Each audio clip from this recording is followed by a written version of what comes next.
Welcome to another episode of Artist Spotlight, the podcast. I'm your host, Mitch Stringer. And as always, the podcast is brought to you by your friends at the Maryland Photography Alliance. I encourage everybody to jump online and check out all the things that they have going on. There's a lot of contests, speaker events, just other events going on, workshops. And depending upon where you live, you can look up and find the camera clubs all over the state to join and hang out with like-minded individuals, get some inspiration, and improve your photography. On this episode, I'm joined by a friend of mine who I'm absolutely thrilled to have here. Andy Biggs is with me today. Andy is a phenomenal photographer. He is a photographic safari tour leader. He is a Renaissance man. Andy, what have I left out? I don't think I'm going to add anything to that. Well, I can say that I had the pleasure during part of, probably the worst of, or maybe just after the crest of COVID, to travel with Andy to the Okavango Delta in Botswana.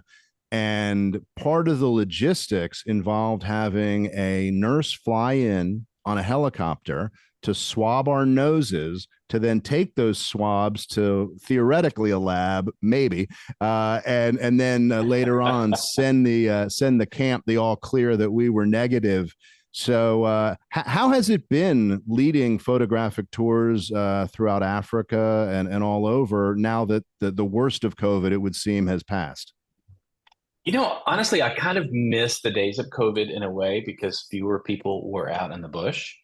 And the appetite for travelers to go to nature is at an all-time high right now. So it's a little bit more challenging, mainly from the standpoint of getting availability at the safari camps that we love the most. And that's actually the hardest part, but that's a good thing. It means that the industry is healthy. It means that people want to go to nature and they want to see wildlife. They want to be out and not in a hotel or in a big city. So this is great. It's actually good. But selfishly, I do kind of miss those days when I could get on an airplane really easily, not many people around. I do miss that. I don't miss the swab up the nose, though. And it's kind of ironic because from the first time that we had to travel using PCR test results to get on an airplane, that began basically in the late part of 2020. That didn't end until June of 2022. Okay, so let's call it the better half of 2 years we had to deal with this. Technically, I never got COVID because I was tested so often to either go on safari or to come home, usually both, by the way, because for most of that time, the U.S. required it to come back home. But I never failed at once. So what's going on? Yeah. Well, yeah. Oh. Now, you've been leading tours for over 20 years. And, as such, how have you seen I guess the travelers change, or have you? And how have you seen the camps and facilities change throughout Africa to accommodate those travelers? Two great questions. I'll say at the beginning, when I started in 2002, I opened up my business intentionally to serve a market that I thought was underserved. And that market was people who were more quality sensitive than price sensitive travelers. Everybody's price sensitive at some point, but when a traveler puts quality above the price, they're willing to pay a little bit more. It doesn't mean a lot more, but just a little bit more to make sure that everything is buttoned up. Those travelers back then were really, really, really into photography because digital photography was on the rise. This is 2002. And if you remember back then, there were only two digital SLRs on the market. Canon had one and Nikon had one. Right. And so the people that were coming on safari were really, really, really passionate about it. Often bringing big lenses because we didn't have smaller camera systems. We didn't have smaller wildlife lenses back then. So back 20 plus years ago, I had more passionate long lens travelers. And then over the time, I would say about 10 years ago, that started to change with more iPhones. Maybe we had a couple traveling, and one of them would be into photography with a smaller zoom lens, like a Mhm. 100 to 400 kind of a thing, and then a spouse or a partner coming with an iPhone. And then that slowly changed and morphed into now we have smaller camera systems. People are just as passionate. They're just not carrying all the big gear anymore. And there are a lot of iPhones where people say, hey, I want to participate in this trip as a photographer without a big lens. And I just want to be there because I want the same kind of trip, Andy. I want to be slow and methodical. I don't want to bounce around between sightings.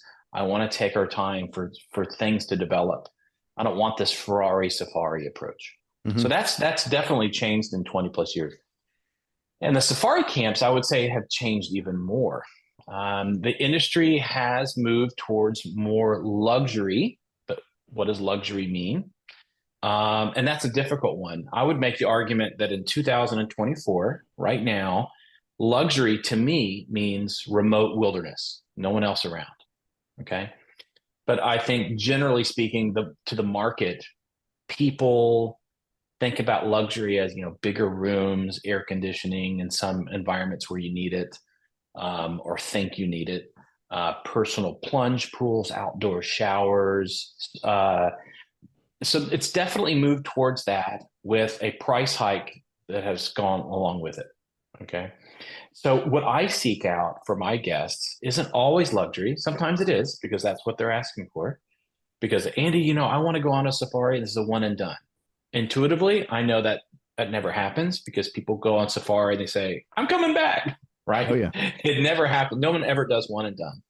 And if their budget doesn't allow them to come back on safari, they still want to come back on safari. Okay. But what I'm looking for are more personality rich camps where the staff are lively, enjoying what they're doing. The owners are often on property where you're participating in their lives by showing up as opposed to it feels like a hotel type of an environment. I don't really love that too much.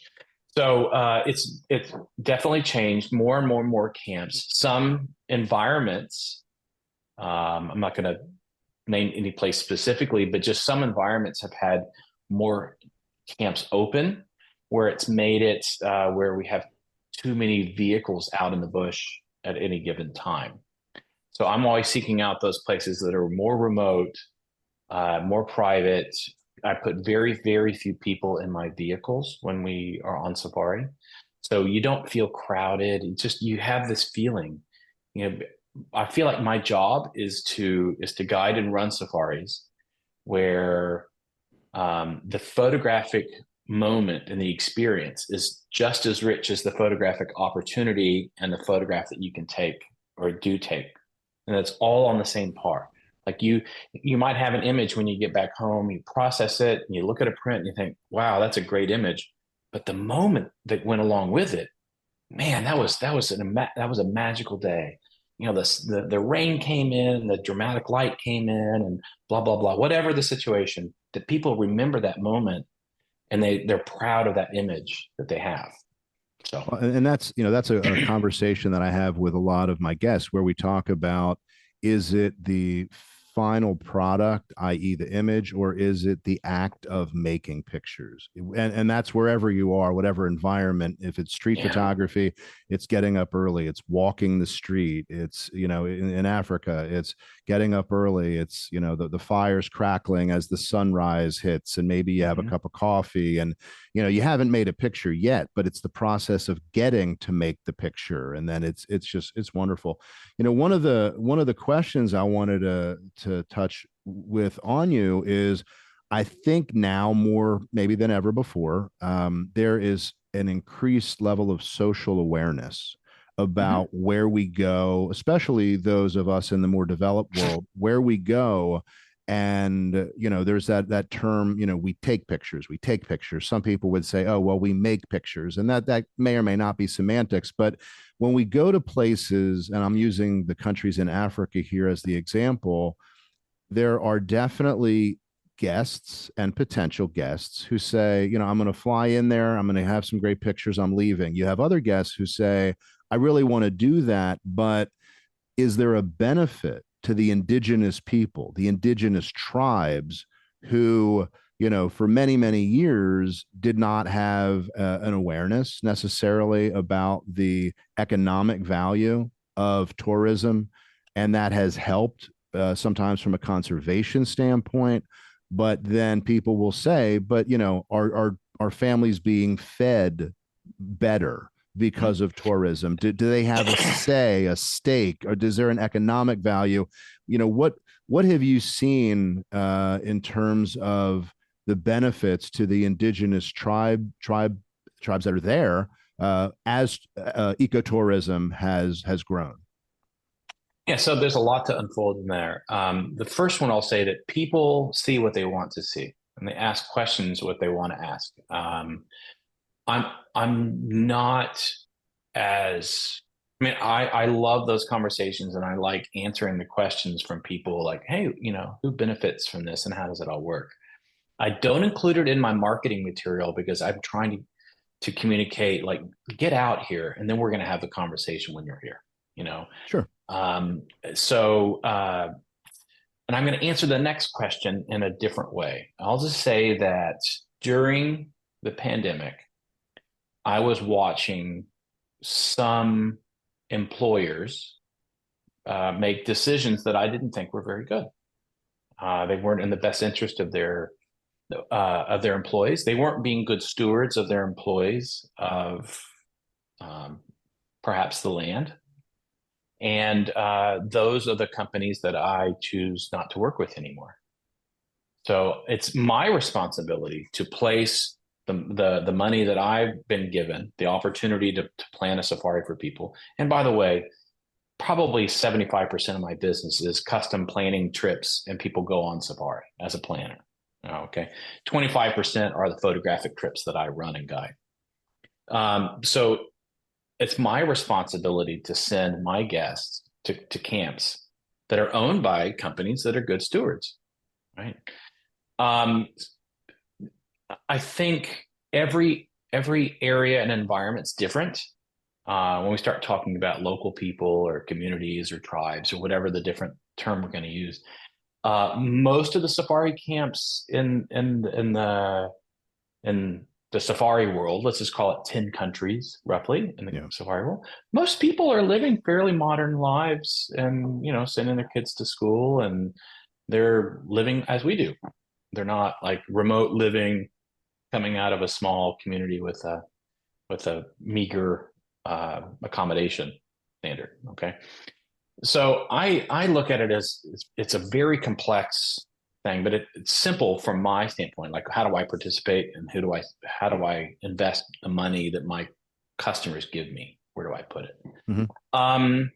But overall, I think the industry does really, really, really well taking care of their employees and the communities. And you'll notice that every company, if you start asking questions, all of those different safari companies, they have different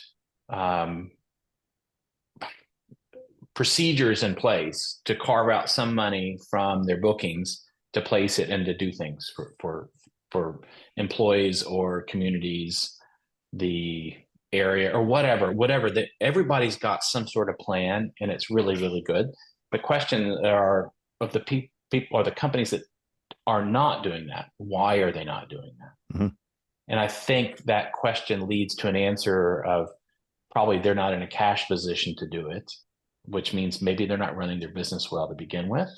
So maybe you don't want to do business with them at all. Yeah, no, those are all good points. Yeah, I know. I was recently at Sabi Sands area, Mala Mala, and just coming to understand how locals are very much hired and then promoted throughout the business to become management. And so there seemed like a very real sense of ownership from locals to the success of the business and the growth. Well, actually, specifically that camp, or they own 3 camps.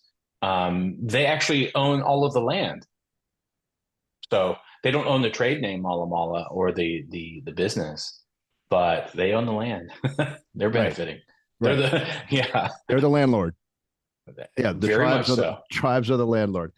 So, you are, as I mentioned, not only a leader of trips, a planner of all the logistics of trips if people want to just kind of go on their own, but they're not experts. So they want you to kind of put that together to kind of Mhm. simplify it, and then they can make it happen. And then you're also very much a photographer, a very noted photographer. How'd you get started in not just wildlife? How'd you get started in photography? When did you first pick up a camera with an idea of what you wanted to do with it? Yeah. So my wife and I moved out to California in 2000 and the Bay Area. I was a Silicon Valley guy for 2 years, not very long. But in that 2 years, I picked up a camera. I think I bought my first camera. It was a Nikon N80. And that was October, November that year, 2020, or 2020, 2000, excuse me. And I saw all this nature around me. I mean, we could go to Napa, we could go to the coast, we could go to Big Sur, Monterey. We had Yosemite. We had so much that we could have access to. And I picked up a small camera.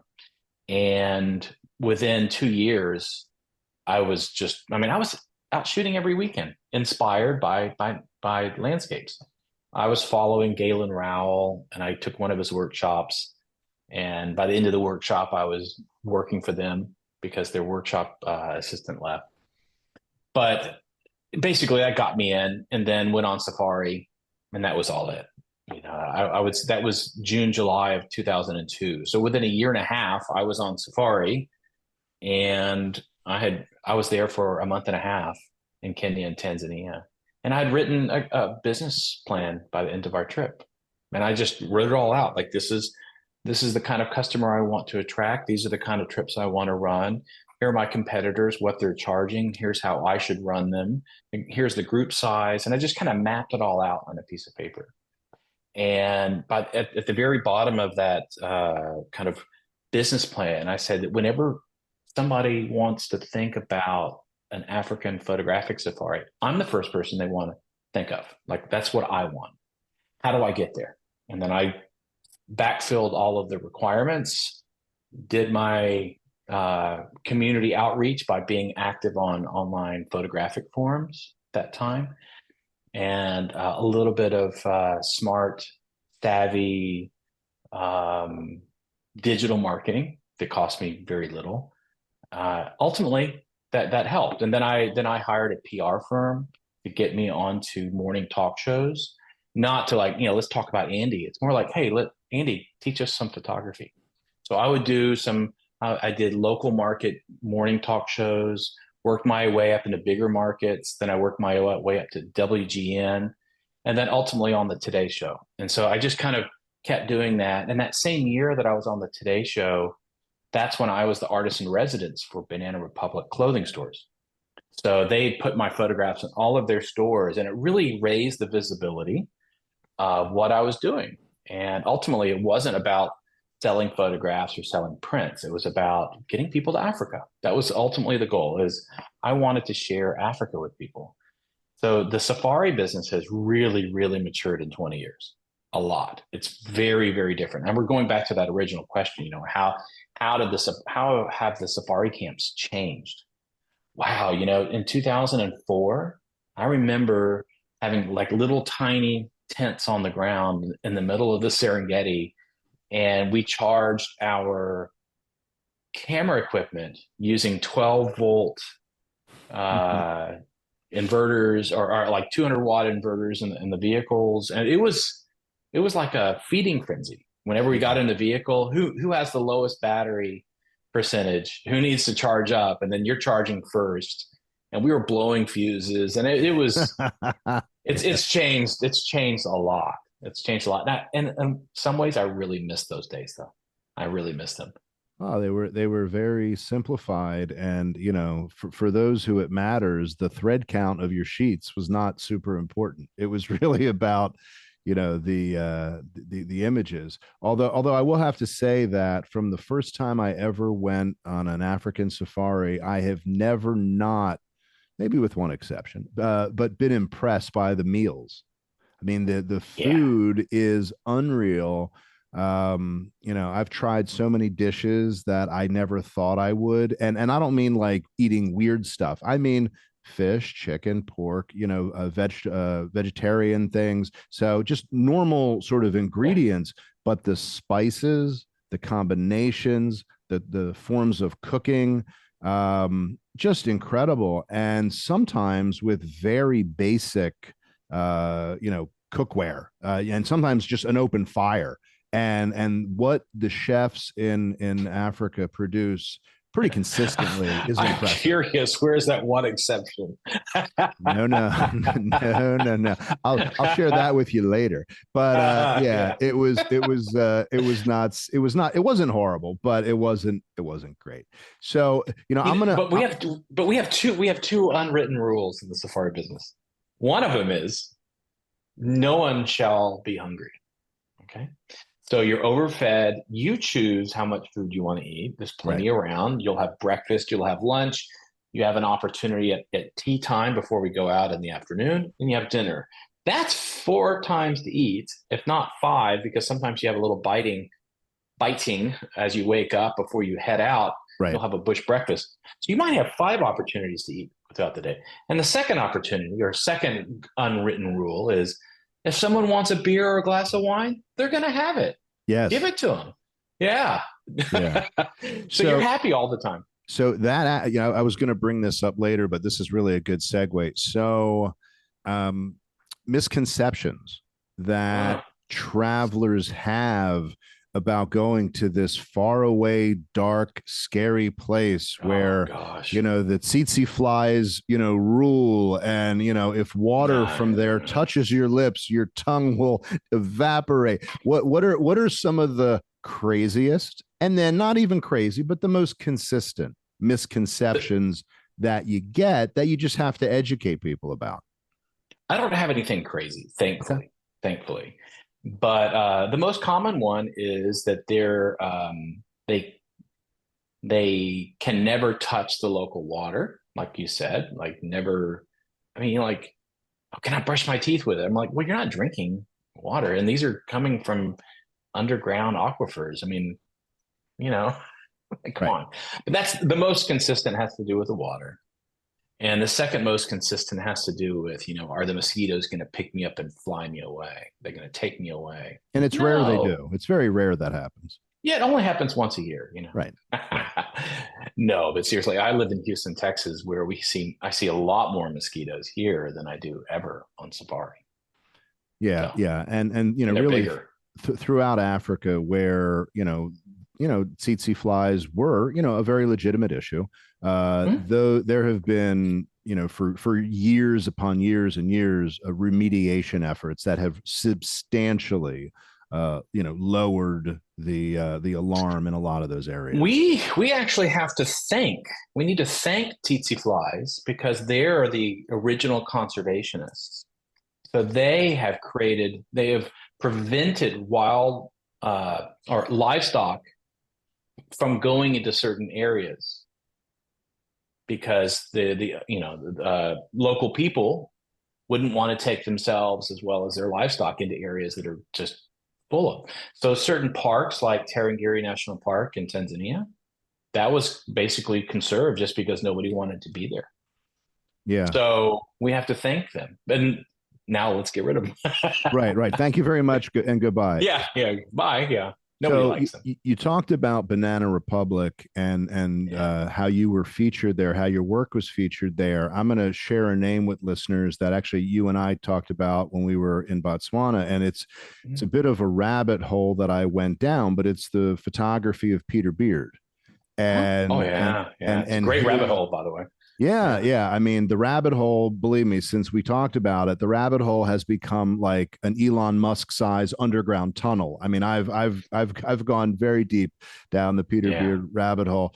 But it's interesting because he specifically had some very strong, oft repeated opinions about conservation and about really the what I guess he would say the misguided efforts of Westerners to quote unquote save wildlife from the locals. And that's a whole other thing that people can check out on their own. But really what I'm thinking about here is your work, a lot much of it, I want to say either black and white or almost had like a sepia look to it. To me, it kind of evokes images of like classic Africa. It's kind of like Out of Africa, the movie, these beautiful, scenes. And so where I'm tying this in is when you are in the bush and you're either by yourself or you're with guests, how do you sort of tee up a conversation around composition? Because I think for everybody, this is, if you have the inclination to go to Africa, when you get there, you're so excited that you want to take pictures of everything all the time. And, how do you kind of try to get people to do a little bit of that, but take a breath and start to kind of get their mind around what they're seeing so that every, lion that's asleep doesn't have 6,000 pictures taken of it? Well, I think to frame the discussion, people want to go home with memories, and photography helps them do that. And so if they're photographing a sleeping lion, that might be the first lion they see, or their second or third or fourth or fifth. But by the time at the end of the safari, they're getting more selective. The beginning of the trip, they're starting off with that bingo card approach. Oh, I saw one of those. I saw one of those. I saw one of those. Oh, I fill up the card. Let's get another card. So what I try to teach people, and whether or not you've got an iPhone or a big 400 2.8 prime lens or not, it doesn't matter. But what I try to teach people is this adjective-driven approach to photography. You're not photographing literal objects. I mean, you are, but think about it as you're assembling adjectives. Let me just give my own specific case as an example, but I'm looking for to curate a body of work that lasts decades that are all consistent. And I'm looking for timeless, remote, hopeful, uplifting, heroic, peaceful photographs. Okay. So that means that I'm self-selecting when I click the shutter. I'm not looking for aggressive scenes. I'm not looking for kill scenes. I might be looking for action, but it doesn't mean that action is aggressive. So I make the argument that the longer the list of adjectives that you can attribute to a given photograph, probably the more successful that photograph is. You use the example of a sleeping lion. Okay, let's think about the adjectives we can come up with for the sleeping lion. It's going to be a pretty short list, 3 or 4, 5 words, maybe. But let's say now we've got a sleeping lion mother with her cub right next to them, and they both have their eyes closed and they're close. Now there's an implied relationship between the two of them. Our list gets longer because it might be mothering. You get a lot of more words than just sleeping, or it's just not that interesting to have one animal doing nothing. But the minute you add a second one in there, there's that relationship and there's a tension or harmony between the two of them. So that's what I'm looking for. I'm not trying to make other people do that, but I just try to teach that, you are a visual storyteller. A photographer tells stories with visual imagery, and we have to assume that there's no dialogue to frame the discussion around about what that image is. Assume that you're not there standing there and trying to explain it to people. They see it. Do they like it? Are they intrigued by it? Do they want to see more? Are they drawn in? Are they repelled? I don't know, right? So how do you get someone to turn the page if it's a book, or look or seek out more images on your website? Again, more adjectives, I think more engaging. That's the way kind of I approach it. You were mentioning Peter Beard. I really have so much respect for him.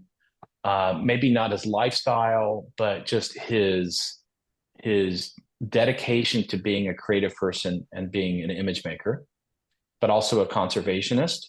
I have my career to thank for him, because back in 2008, when I was selected to be the artist in residence for Banana Republic, after I was selected and we went through the images and had them all displayed in all 700 stores around the world, I asked the question, why me? Why, who am I? I mean, I was nobody. They said, well, it's because Peter Beard was too expensive. I love it. I'm like, dude, I was the next up in line for Peter Beard. That's really pretty cool. But his images and mine are, I think, very different. Yeah. In that his are more raw. Mm-hmm. His often have more wild, like wilderness wild aspects to it. Maybe a lion coming out of a lens, or it just felt more old Africa. And I'm trying to sell this set of imagery that have no people in it, no roads, no man-made objects, no power lines. We don't often see them, but still, I'm looking out for that. I don't want to see a building or a structure. And it's not that I'm sitting there cloning them out. It's just that I'm not in areas where that's even a problem. But so that's kind of my approach. I'm selling that harmonious, uplifting, positive, hopeful, heroic photographs. And he was more like, just, this is the way we live and this is what we do. He was often photographing very negative and dark things.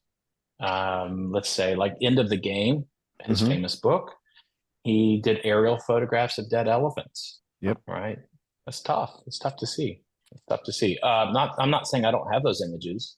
Certainly not of his caliber, but I just don't show them because I'm trying to curate a body of work over a long period of time that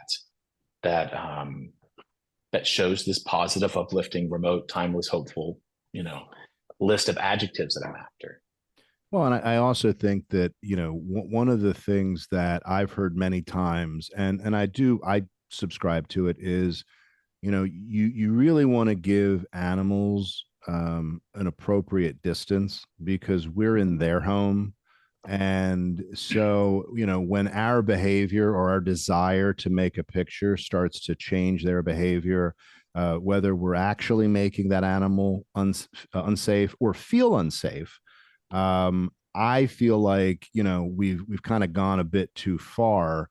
And one of the criticisms, one of the many criticisms of Peter Beard's work was that he was often thought to be irresponsible in terms of the pressure that he put on the animals. And so some of those very sort of visceral reactions of the animals, many experts have said, and actual experts have said, he was getting closer than you ever should have gotten. And in that fight or flight kind of decision that humans and wild animals have to make is to protect themselves. And so, even to the extent where he was gored by an elephant, horrifically gored, I think that, having traveled with you, there's so much emphasis on, let's get in the most ideal position, either where we know we're going to get a great photo, or where we think that the animal behavior will come towards us, not because we've pressured the animal, but because the animal is choosing. But also, in guide school, we are taught that your wildlife subject, as well as yourself, need an escape plan. We are taught that we need to have the ability to retreat, but so do they. And that's a big driver. We don't have this. We're not taught fight or flight responses. We're actually taught there's a process around. There's a circle far away from your subject, and it's the circle of information. It's where they're assessing their environment. What's going on? Is it is my environment safe? Is it good for me? Is it bad for me? And then as you get closer to that subject, you get to the second circle, and it's a circle of danger. And it's where they feel, or I would call it more the circle of discomfort. It's where you get close enough, they go, you know what? I don't really want to be here. And they walk away. And if you get to the third circle, that's the circle of danger. It's basically that fight response, right? Where they have no other ability to retreat or get away, and something bad happens. So our goal as guides is to never get past that second circle. Just don't get there. Right. And it, and It's it, but also I'll make the argument as an image maker, you have a better image making opportunity a little bit farther away because let's just hypothetically state you're photographing a cheetah on the ground. And the farther away you are, the angle to your subject is less angled down. Mhm. You can include the horizon, you can include the trees in the background by actually being a little bit farther away. There's a difference between being really close at 100 millimeters and being respectfully close at, let's say 30 feet away and using a 200 millimeter lens. And you could be 40 or 50 feet away and shoot with a 500 millimeter lens, and they all look different. Mhm. Okay. And I like that medium to farther away spot because I want those trees. I want the clouds. I want the horizon. That's all part of storytelling. And ultimately, my favorite types of images that I take tend to be kind of animal scapes. It's where the animal is not taking up 100% of the frame and it's printed, the image is printed really, really, really big. And it tells a broader picture about what's going on in the environment.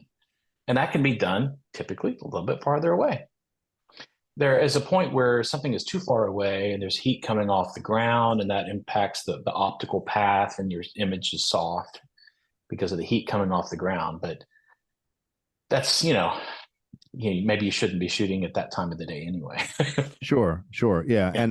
And for those who are kind of uninitiated to like a day in the life of when you go on Mm-hmm. safari, maybe you can kind of walk people through, you get up around this time and you've got the 2 game drives a day and maybe you can kind of just walk listeners through kind of what a typical day is like in the bush from a photographic standpoint.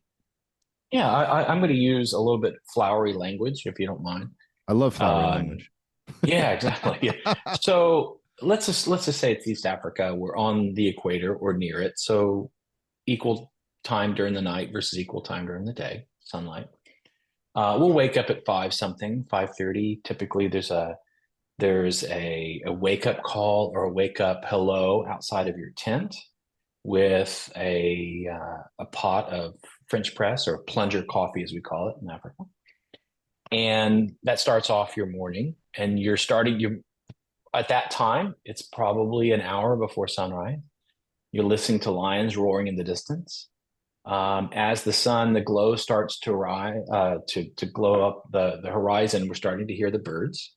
So that kind of gets your day going.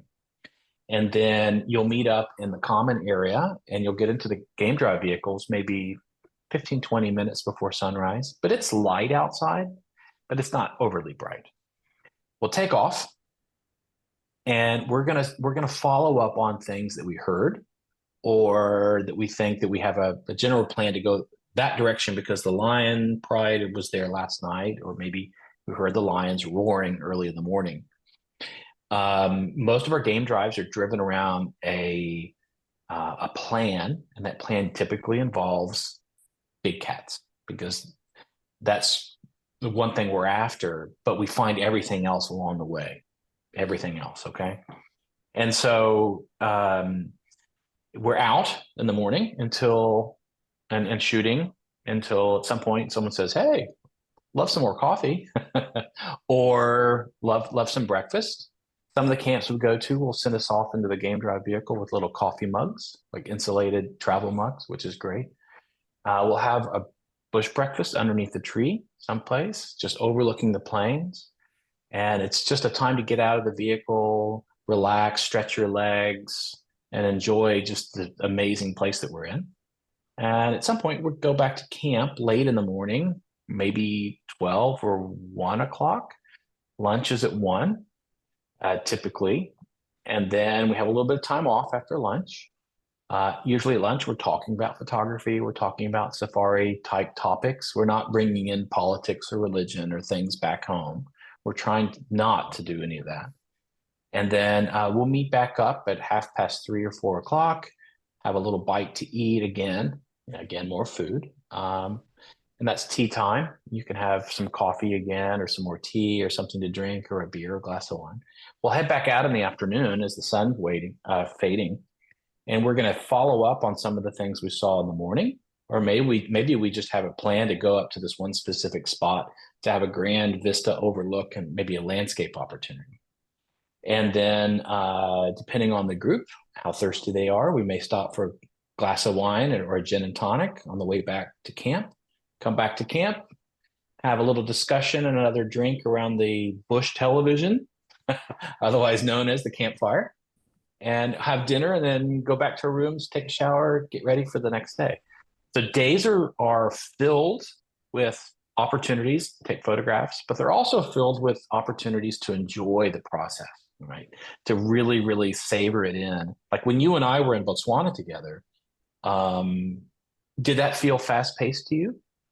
Absolutely not. I mean, it was Yeah. not only was the accommodations fantastic, they were remote, they were fantastic. The staff at the camp was incredible.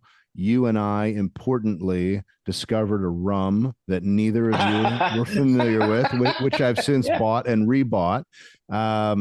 No, it's funny because at night, once everybody, you have your meal and you can call it a night then, or you can have your meal and go back to the fire for a little bit and then call it a night. But I regularly tell myself that I'm going to watch maybe an hour of something on my iPad. If I make it 12 minutes, that would be long. You're No. so tired, but in a good way. I mean, you feel like just so satisfied with a day. Uh, It's wonderful. yeah. Another word I've heard people use is overstimulated. That's a They lot. haven't been busy. They haven't felt like they're pushed into just everything's fast paced, but they've seen so much and experienced so much that at some point it has to, you have to shut down. You're tired. You're tired. You're overstimulated. Well, You how know. often do you get to do something that you absolutely are passionate about with photography with other people who, by virtue of being there, are passionate about it? You're in a safari vehicle, which typically is not part of your day to day life, or you're on Yeah. a boat going through these little tributaries and you're seeing hippos and crocs and elephants, and you're in modes of transportation you're not usually in. You're seeing things you never see. You're having conversations regularly. It's just you're kind of working on all cylinders for 10, 12 hours a day. So when you get back to your cabin, your tent, your room, you just need to just kind of let go of all of that because it's all going to restart the next day. Well, I think this is one of those few vacation holiday kind of scenarios where you don't you don't have to make decisions. Right. Like you don't have to. It's all made for you in a good way, in Mm-hmm. a very kind way. Your biggest decisions throughout the day will be, um, what am I choosing to eat for dinner? Mm-hmm. Is it going to be the vegetarian option? Oh, that rack of lamb sounded really good. Or that fish. Ooh, they grill it and they put it with this amazing, you know, Yeah. side salad. Do I want a white wine or a red wine? I mean, these are really, really tough decisions. Ooh. Yeah. Yeah. I remember I asked, I was at a camp and I said, is it okay if I have a cigar? And they said, of course. And I said, where should I have it? And they said, anywhere you like. And I thought, wow. And actually, they said, anywhere you like. This is Africa. And I thought, oh my goodness, I may need to move here. Yeah. It was just, it's Yeah. just it's such an incredible experience. So let me ask you this, and I think this could apply whether you're in Africa or you could be in Europe or you could be frankly at Disneyland. So many of our images live only on our phones and our hard drives, and Oh, it's surreal. And something you and I talked about before we started recording is an incredible print project that you have recently undertaken and kind of finalized. So my question is for guests or anybody listening who is going on a trip and photography is going to be a big part of it, what kind of suggestions do you have about either before you go on the trip and you kind of shoot towards this, or as the trip is going and you're kind of evolving your thoughts around this, or after the trip is over? How do you sort of memorialize or put together a story or something tangible so that 99% of your photos aren't never seen, maybe they're on social media, but what would you suggest for travelers? Well, the first is, and somebody taught me this probably 15 years ago. He was a National Geographic photo editor for the books and calendar division. And he told me, he said, listen, I'm a photo editor and I need to assemble a book from stock imagery or from a photographer. And the way that you make me happy is that if you need to give me 7 different types of photographs so that I can pull from them. And the goal is the goal is to prevent visual monotony. You need to engage with the person looking at what you're doing and get them to look for more, turn the page. So he said the following: look for opportunities to take an opener and a closer. And these are often metaphors: sunrise, sunsets. Maybe it's a closer could be at the end of your small book project or slideshow that you're going to show family. It could be as simple as a group photograph right in front of the Bush airplane on the last day of the safari. It could be really, really easy. Doesn't matter. But the point is you're not sitting there interpreting your world with just one camera and one long lens the entire time. Okay. So an opener, a closer, a wide angle, and a zoom shot. Give us different perspectives. And now we're at 4. 5th would be a portrait. If you're not comfortable taking portraits of people, okay, well, this is your opportunity to grow, people. And maybe that's a portrait of somebody who impacted your time out on safari. Maybe it's the waiter. Maybe it's your guide. Maybe it's another traveler. Maybe it's yourself with a big smile on your face. There's a story in that. Okay, so that's 5. 6, a macro shot or a detailed shot. And that could be something as small as taking a photograph of a dung beetle, wildlife. It could be small, maybe taking a macro shot of your passport stamp inside your passport book, something that's gluing the whole story together, right? And you're not normally thinking this way. And the 7th one is the hardest one. It's the special moment. What's that one moment during your trip that will never, ever happen again? It could be a wildlife moment. It could be a moment of a bunch of people smiling. I mean, it could be anything, or laughing.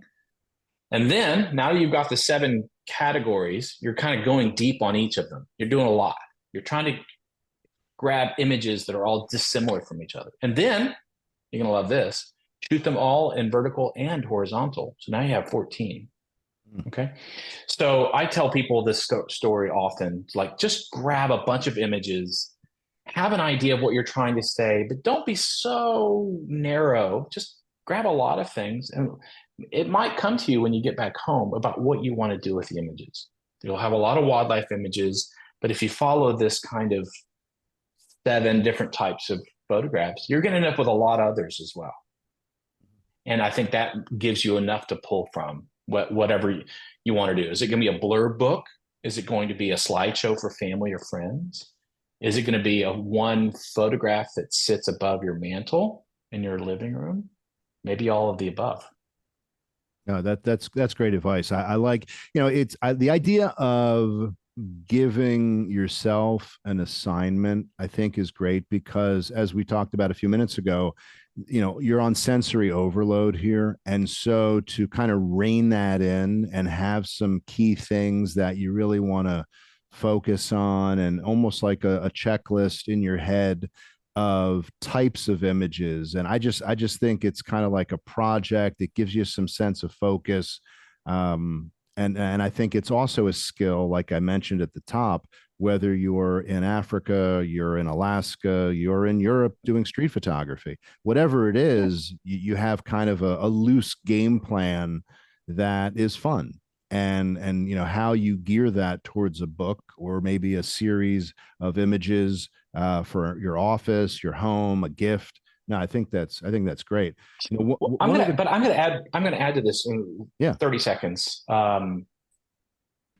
I remember having a conversation with a couple of National Geographic photographers 25 years ago. And one of them said, you know, I like to take images that all have to be glued together into a book project. And the average book requires 130 photographs. okay And I have a hard time editing them down to 130. So I give my editor 250 to 300. They reject a lot. They ask for more, Mhm. but I'm the book teller. This other photographer right next to me, he's the one and done guy. He's looking for that image over the mantle that describes everything in one spot. It's like the trophy photograph, right? Mhm. So he kind of pointed his finger at me and said, "What are you? You know, how do you tell your story?" And I had to think about that. That was really, really a little bit challenging for me. And the answer is, I'm both. I like the single photograph that can stand on its own, but I like the body of work approach of a bunch of those types of photographs together. So Yeah. Yeah. There's a couple anyway, ways to go at it. So, yeah. one of the questions that I always ask my guests, because we get the questions if I don't, is about gear. Mm, And early yes. on, we talked about kind of how the gear that people bring has somewhat evolved since early Mm-hmm. days. So, if you were advising someone who is a first time wildlife safari photographic tour goer, um, what would be your suggestion? Not brand specific, because they're all pretty darn good, but just in terms of lenses, number of bodies, just so that you've got some flexibility when you're out there in the bush. Yeah, that's an easy one. I would say first, bring and buy the gear that you can afford. Don't go into debt buying something that you may only use once. Buy something that you can actually use, that you can afford, but that you can also carry. Okay. Yes, very important. Yeah. And don't overstress gear, because the best image making happens between your ears. And I really, really mean that.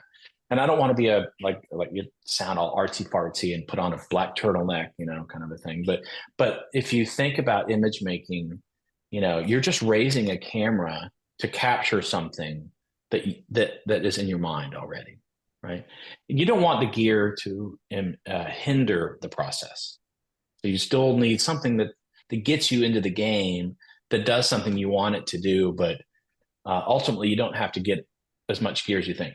Bring two cameras, Mhm. bring two different lenses that complement each other. Like maybe it's a 100 to 400 lens on one and a 24 to 70 on the other, something like that. That kind of gives you a broad range of focal lengths to shoot all things. This could be two outdated Canon and Nikon digital cameras that are 10 years old and old lenses. It doesn't matter. It really doesn't matter. The newer gear gets easier and easier to use and gives you more capabilities, but it doesn't mean it's better, right? Like mirrorless gear is great because it has gotten a little bit smaller, but also we've got real-time histograms. Well, that's great. That's a great tool for me. But I still took good photographs before I had a histogram. I would just take a shot early on, look at the histogram in review mode, and then make adjustments and keep shooting. Right. The point I want to make is get into the game, but don't feel like you need to win the game. Like you don't need the biggest lens, you don't need the most modern everything. It makes you feel good and more comfortable, more confident, but it doesn't mean that that's actually going to deliver images that when you come home, you think, oh, I couldn't have gotten that any other way. Very rarely do you have those kinds of images. I would love to go on safari for a year with like a Canon Rebel XTI from 2008 and a crappy 70 to 300 lens that has been beaten up to hell and is 20 years old.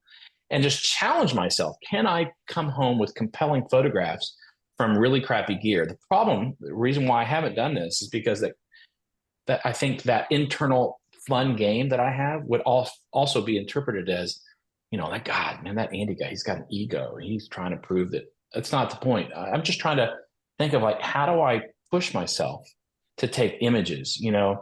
They say that the best creativity comes from limitations, right? And maybe as a painter, that means that you don't have the nicest brushes, and you learn to work around it and then actually embrace it, as opposed to bitching about it and like wishing you had something different.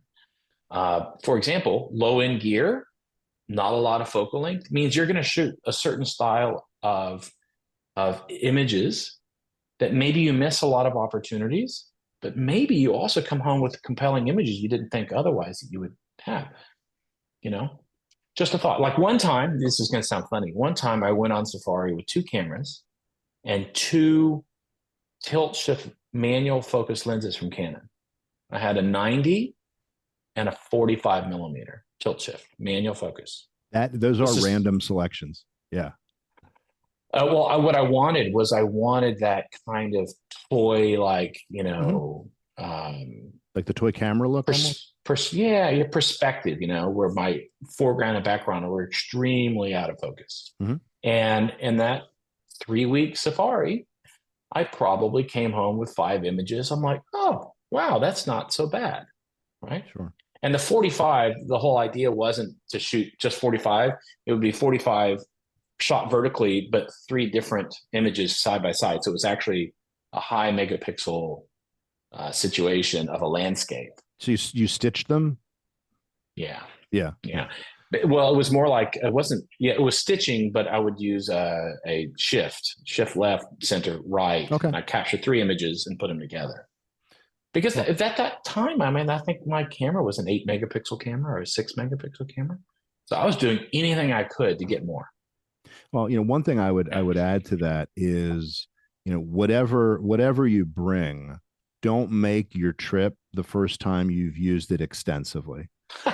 Because the frustration level of missing an otherwise easily made picture, because you just don't know how to use your gear.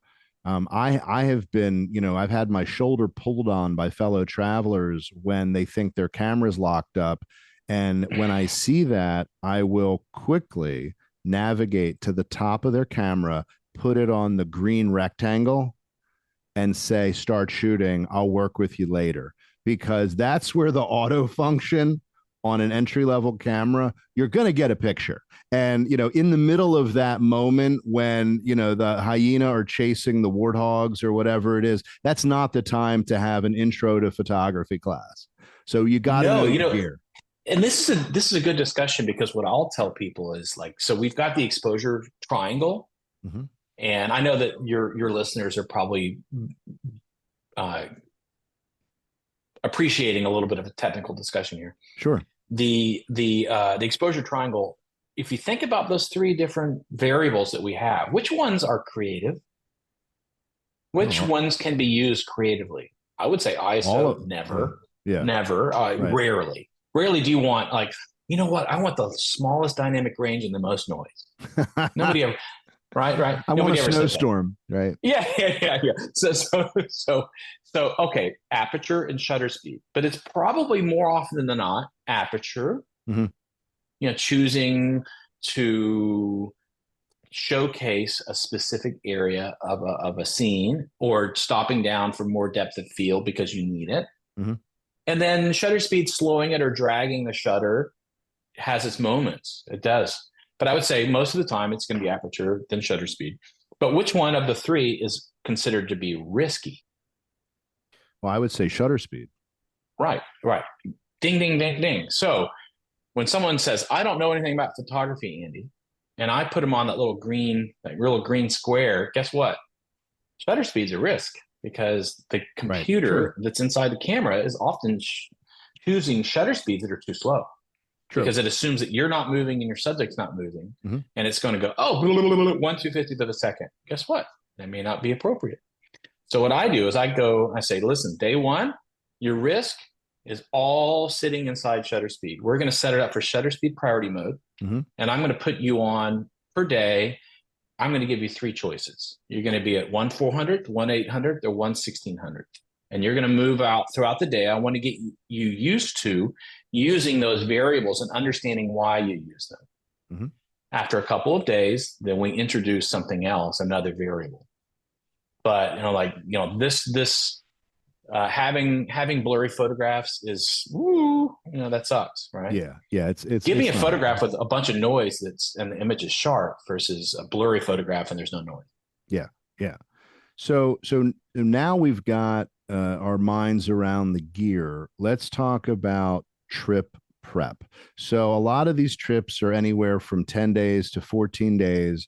And if you've seen the Out of Africa legendary movie, Robert Redford, Meryl Streep, you may think that you can or need to bring 6 and 7 trunks and have Sherpas carrying all of your equipment as you prepare for your 27-hour multi-plane trip, and then your bush plane into the bush. Not so much. So what would be your advice to the first-time traveler in terms of, other than camera gear, what do I need to bring? Don't overpack. Yeah. Every place you go on safari does laundry, and they do it every day. Bring 3 to 4 days worth of clothing, and then there you have it. But there are differences between an East African safari and a Southern African safari, because East African safaris are near the equator, and most of our weather throughout the year is the same. I mean, we might wake up, it's 55, 60 degrees. On a cold day, it'd be 50, and it's going to warm up. And it might warm up to 75, 80, 85, or 90 for the most part. There are exceptions. You get to Southern Africa in the winter, like Botswana in the winter, it can be darn cold. It can be 35, 40 degrees when you wake up in the morning, and it can warm up to 65 or 70 or maybe 75 or maybe 80 or maybe 85. Just really depends. And then summertime in Southern Africa, like Botswana, Zimbabwe, South Africa, you could be 100 to 105 degrees. So your clothing is going to change a little bit, but overall, you don't need to bring a ton. You bring a soft duffel bag. Maybe it's rolling, maybe it's not. Just understand that wheels and big plastic in your bag takes up weight. Most of the bush plane flights have weight restrictions. It's not because they're trying to make more money from you. It's because they're trying to fly safely. They're trying to land. They're trying to take off. And if they have too much weight, it's too bad. So 15 to 20 kilograms, which would be 33 to 44 pounds per person, is typical. But on photography trips, we buy extra weight that allows people to bring a lot more. It doesn't mean you should. Don't overpack. A couple of pair of shorts, a couple of pair of long pants, 4 or 5 shirts, enough underwear, toiletries to last, and then get on a plane. Go have fun. Don't overthink it, because going on safari is not a fashion show. Unless you look at Instagram and you see all these ladies with these beautiful hats, and that's not real. The reality is you wear the same clothes throughout the day, because when you get back to camp at the end of the day, you're not getting dressed up for dinner, because you're going to miss out on that social time sitting by the campfire before dinner. And you don't want to go take a shower and come back and then sit in front of the fire and smell like the fire, right? So it's think simply. You can look smart without overdoing it. Just don't overpack. Don't overpack. I'm sure, like me, you have more khaki and olive colored clothing than you probably ever thought you'd have. Yeah, I do. But I'll say that over the years, I wear less and less of it. These days, I go for comfort and less about trying to look the part or play the role. You can always tell Americans when they're on safari by what they wear, because we almost all wear the same clothing. We go to REI and we buy the same clothes. Yeah, it's kind of amusing. But one thing that advice that I would give people, and this has to do with camera gear as well, is like, don't overthink putting off a safari tomorrow and trying to put off another year because you think you're not ready yet. You are ready. You are ready. There's never a perfect opportunity to go other than when you have the time. And if you have the time and the health now, you go. Yeah. This is not because I'm in sales and I'm in business and all that. No, I really mean it because being on safari it's life changing if you allow it. It changes your perspective of what you think a vacation or a holiday is, because so much is done for you with pleasure, with smiles on staff's faces. People love this business. I love this business. The people who are managers and staff and guides and trackers at all these camps, these are my best friends. And we all talk about this all the time about how rich our lives are, that we get to spend time in nature with people who appreciate nature and us about what we're doing and delivering to them. It's the best. I And don't put it remember off. I remember the first time I ever traveled to Africa was Tanzania, and it was actually through your company and one of your affiliated guides at the time. And I was about to board the plane to leave Tanzania. I was going through security, and a woman turned and she said to me, "Is this your first time?" And I said, "Yeah." She said, "You'll be back. It gets in your bones."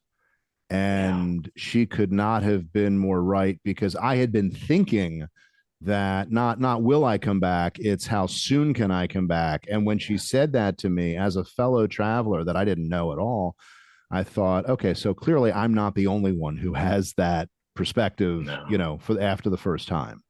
It's addictive and not in a bad way. I mean, No. maybe on your pocketbook, but you end up finding another thing that's enjoyable that brings you to the things that you love the most, being in nature, putting a camera to your eyes, or maybe a pair of binoculars, whatever. Like it just gets you out there and you're feeling alive and you're not living your life in front of a computer, in front of your cell phone, and you're living it. Like you're actually there, you're doing it. Yeah, no, It's an action. It's great. it's pretty amazing. Well, Andy, I want to thank you for your generosity of time with me today. I know the listeners, not only the Camera Club listeners, but listeners across all of the podcast platforms that the show is on are going to enjoy listening to what we've talked about. For those who want to check out you and check out your photography, check out the tours that you lead, what are the best ways for people to do that? Thanks. Yeah. My website, andybiggs.com. I'm on Instagram, I'm on Facebook and all those typical things, but just see my website first because I think it shows people really all of the different options and ideas about what African safari travel is and what it can be. It's realistic. It's realistic. And these are not, these are places that are accessible and easy to get to with bush planes and logistics that we handle. And it's just a soup to nuts approach. So we'd love to plan a safari or join one of my group trips. Well, and in addition to that, the good news is no one will fly in and swab your nose anymore. So that Oh, yay! is significant. Well, again, I Yeah. want to thank all of our listeners for joining us. Hope you'll like and subscribe, as they say, to make sure you don't miss any future episodes. They drop on the 1st and 15th of every month. For those who want to check out what I have going on, you can go to mitchstringerimages.com. I'm also on Instagram for the latest of what I have happening, which is Mitch_Stringer_images. And that's updated frequently. Feel free to reach out, DM, email. I'm very good about responding. Get a lot of questions about guests and how to contact them, a lot of questions about photography and places to go, gear to get for specific situations, and I'm always happy to field those. So definitely feel free to reach out, and until the next episode, I wish you great light and great shooting.